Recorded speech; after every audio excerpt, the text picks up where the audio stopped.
ఉద్యోగులకు డీఏ పేరుతో కేవలం ప్రచారం సాగిందని, ఉద్యోగులను కూడా చంద్రబాబు మోసం చేశారని మాజీ మంత్రి కురసాల కన్నబాబు అన్నారు.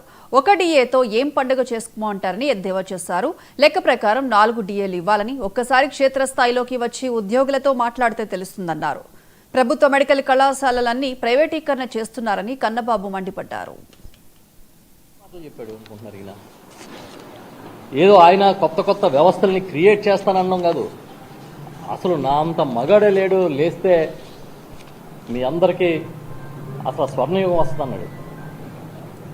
పాపం ఆ వాలంటీర్లు 2,66,600 దాదాపు 2,70,000 మంది వాలంటీర్లని జగన్మోహన్ రెడ్డి గారు ముఖ్యమంత్రిగా అయిన వెంటనే నియమించి వాళ్ళందరినీ ఇంటింటికి పంపించి సేవలు అందించే కార్యక్రమం చేస్తే వాళ్ళకేం చెప్పాడు ఎన్నికల ముందు, మీకు 5,000 కాదు నేను 10,000 ఇస్తాను, నేను వచ్చిన వెంటనే అసలు మీకు స్వర్ణయుగం అన్నాడు ఆయన.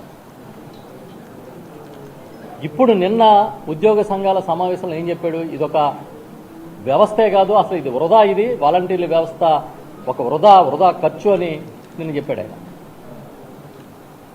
1,30,000 మంది ప్రభుత్వ ఉద్యోగుల్ని ఒకే ఒక నోటిఫికేషన్లో నియమించి క్షేత్రస్థాయిలో ప్రభుత్వం సేవలు అందించే ఒక వినూత్నమైన వ్యవస్థని, సచివాలయ వ్యవస్థను తీసుకొచ్చి ఆ వ్యవస్థ ద్వారా